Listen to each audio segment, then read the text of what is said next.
How's it going, everybody? CJ here, back with another video. Sorry about the delay, holidays and stuff. It's been busy. I haven't had a chance to record, so get into it now.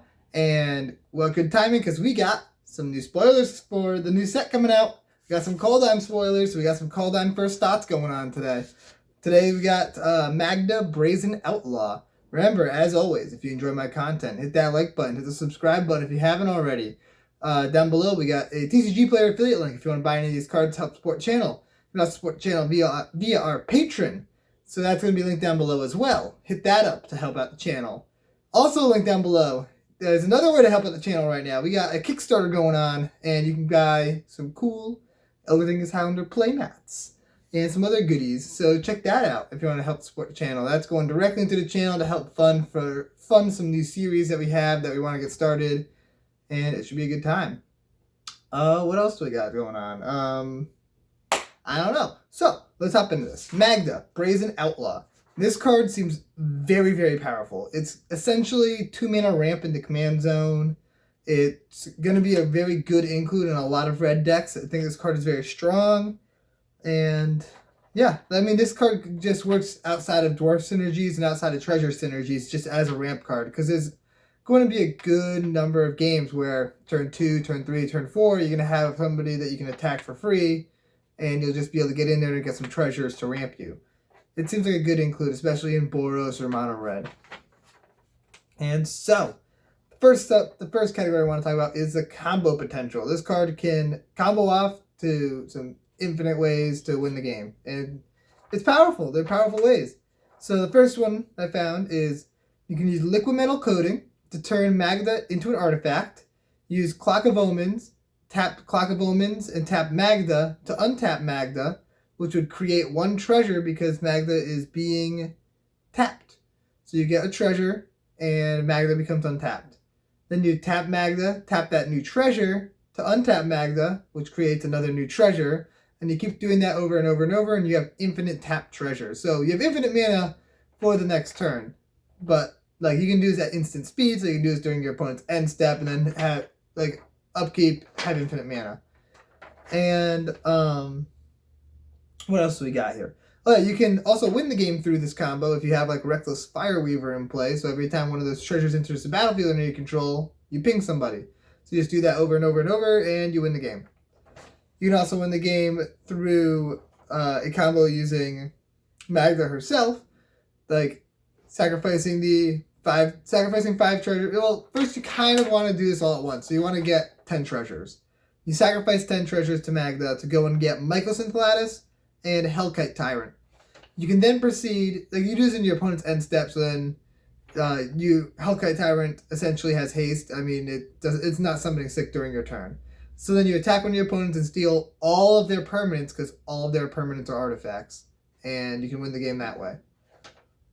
You can also use Cladstone Curio and Dockside Extortionist just to create infinite treasures and then get everything out of your deck, like all the artifacts and all of the dragons out of your deck. Seems pretty decent. You can use Portcullis. This is a World Gorger Dragon and Dockside Extortionist and such to do stuff. So this is a combo that I hate World Gorger combos because they're so annoying to try to like when I was first learning how to play the game, that was like the most complicated combo for me to actually figure out how it worked. But Portcullis and World Gorger, you can basically just like make all your stuff go away, make all your stuff come back, enters the battlefield, goes away, comes back, goes away, comes back. And so you can make infinite mana with your lands. You can make infinite treasures if you have Dockside Extortionist in play. And, well, the treasures would fade away, so you can make infinite mana using those, cracking those treasures. But, you can win the game through this combo using something like Altar the Brood or Scourge of Valkis / Bogardan Hellkite. All of those are tutorable with Magda. And so you can just win the game pretty easily that way. Next up, after combos, the next thing I want to talk about is treasure cards. Because you're going to want as many cards that create treasures as you can in this deck. So that way you can use Magda as soon as possible. And as often as possible. One of the best ones, Brass's Bounty. That's a really good way to make a lot of treasures very, like, in an instant. Captain Lannery Storm is solid. You got Dockside Extortionist, of course. This is probably the best card on the deck. Dockside Extortionist is just an amazing card. Gadrak, which is a pretty cool one. Gives you some treasure tokens from killing your opponent's stuff. It seems decent. Pirate's Pillage is just like a little redraw card. Kind of like Cathartic Reunion, but with treasures. Prime Blade equipment. You can equip to make treasures. Shiny Impetus. I like this one a lot because you can put it on Magda to make it so she actually can survive in combat a little better. And start swinging with her and get 2 treasures every time instead. Seems good. Then you got Treasure Map, which is decent. It flips into a land that you can use your treasures to draw cards, which is really good in this deck. Like, being able to tap Magda to basically draw a card is nice.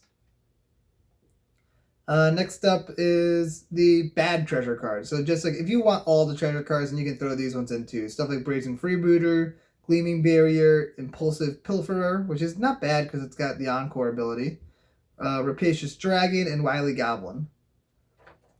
Next up I want to talk about is tappers. This small category here. Stuff that you can use to tap Magda without having to go to combat. You got stuff like Springleaf Drum and vehicles. Like, any vehicles work really well with this deck. So that's all I got there. That was just a small one. Next up I want to talk about Dwarf Tribal stuff, if you want to go Dwarf Tribal. So, you got a lot of dwarves here. My computer is low on batteries, so hopefully it doesn't die during this. So the first few dwarves I want to talk about are all 1-drop dwarves. So that way you can play them turn 1, turn 2 play Magda, swing with your turn 1 dwarf, and you get a treasure. So you got Bloodfire Dwarf, you got Dwarven Armorer, which also has a tap ability, so if you don't have a clear attack, you can tap it to create a treasure. Dwarven Trader, Spark Mage, Dwarven Giant. Which one is Spark Mage? Yeah. And that's all I got.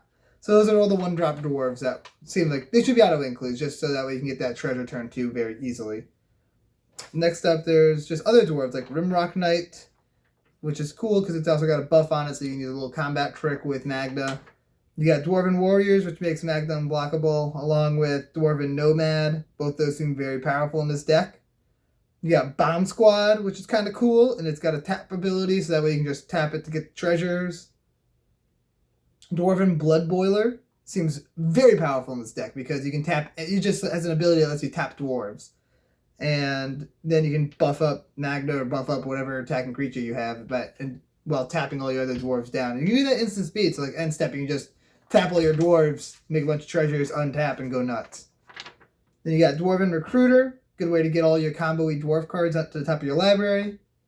You got Torbrand, it's a mono red deck, so it's just going to be gravy, and it's a dwarf, it's a good card, seems very powerful in the deck. You got Whip Keeper, just another tap ability on a dwarf, which is always good. And you got stuff like Dwarven Blast Miner, Dwarven Driller, Dwarven Miner, and Mine Layer. All these have tap abilities for land destruction, which seems really solid. Like, apparently dwarves hate lands, so go with it. Some more dwarf stuff is, you can throw the 7 dwarves in this deck, which seems funny.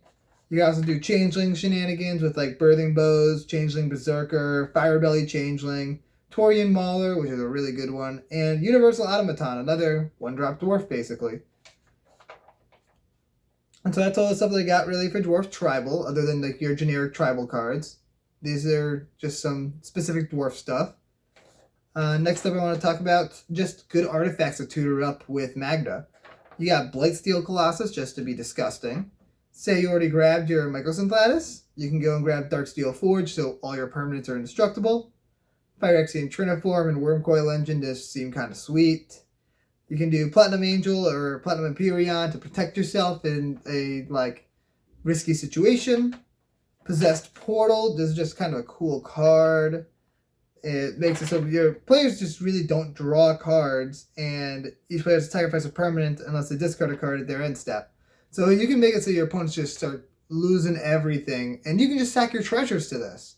So that seems very good. You have an easy way to make treasures in this deck, so you can just use those as fodder, so that way you don't lose your stuff to Possessed Portal. You got like Chromatic Orrery, Thran Dynamo, all that stuff, all the big mana rocks that you can throw in here just to ramp really quickly. And Meteor Golem, Duplicant, and yeah, Meteor Golem and Duplicant seem really powerful in the deck. Instant speed removal, basically. Like, you sacrifice 5 treasures, you can blow up a permanent. Sacrifice 5 treasures, exile a creature. Seems very good in the deck. It's just good utility. You're in mono red, so you can throw in Cage Sun and Gauntlet of Power, which would be very good to tutor up. Embercleave, because why not? You can throw in Mindslaver and have some fun with that. You got a lot of artifacts in this deck. You're going to have some artifact recursion probably. That'd be a good card to be able to recur. Immortal Sun, that seems very powerful in the deck. It's just all around a good card. It can hose certain decks and it can really give you a good buff. And Chroma's Memorial, just in case you need to get in with a lot of dwarves. And lastly, I want to talk about the dragons that you can throw in this deck that seem good to tutor up. You got Terror of the Peaks, just because it's a good dragon. It's a good removal spell. It's solid. You got Terror of Mount Velis. So say you got a big board going, you can go and grab Terror, give everything double strike, and win the game that way. Especially if you have like a Chroma's Memorial or something. Balefire Dragon. That's another just really good removal card. You can just blow up each of your opponent. You can do 6 damage to everyone's creatures after you tutor this thing in when you attack with it. Or it's 6 damage to whoever you attack's creature. So you can easily just like board wipe somebody. Dracuseth, Maw of Flames. Another good one. You tutor it up, you deal 4 to something, 3 to 2 things. Seems good. Dream Pillager. I do not remember what this card does. Deals counter damage to a player. Exile that many cards from top of your library until the end of turn. You may cast non-land cards exiled this way. So it's a really good card. It's basically card draw. Basically tutorable card draw for Magda. And it seems good. You can also grab, so like all the stuff you can do at your opponent's end step. So you'll be able to attack with it that turn. You got Lathless, Dragon Queen. You're going to have a lot of dragons in this deck. You might as well make token dragons too. Same thing with Uvara Hellkite. Both those seem fabulous in this deck. You got Leyline Tyrant. You're in mono red. Seems decent. And you can just dump mana into that thing if you want to. Like, you can just load it up. Nesting Dragon. Just a good way to make little dragons. It's just a good card because landfall is strong. You get a lot of tokens. It just seems like a powerful card. I like that card a lot. And then lastly, Skyline Deskbot. So it's a monarch card. And the fact that you can bring it in at instant speed in your opponent's end step means you bring it in from your deck into play. You become the monarch. Untap, upkeep, trigger. You're still the monarch. You get a 5/5 dragon. It's 5 mana for 2 5/5s and monarchy. Seems very, very powerful. And so yeah, that's what I got for Magda Brazen Outlaw. This card seems very powerful, and I'm very excited to see play. It's a deck that I'm actually kind of considering to build. I don't know if I'm going to, but I've been thinking about it. If you're going to build it, let me know in the comments down below. Let me know if there's any cool tech that you thought of that I didn't mention, or if I helped you build your deck. Let me know. I like to hear about that. And yeah, remember, subscribe to the channel, like this video, check out the Patreon, link down below. Join us in the Discord. You can get in some games with us. You got to check out the TCG Player affiliate link if you want to buy any of the cards I mentioned in this video. Buy them through there, and it helps the channel. And the Kickstarter, check that out. It's got some good stuff. And there's some signed stuff in there. There's some limited stuff, like limited pricing and stuff. So once supplies runs out for certain things, it's going to be more expensive. So hop into that. And we'll see you guys next time. Peace out, everybody.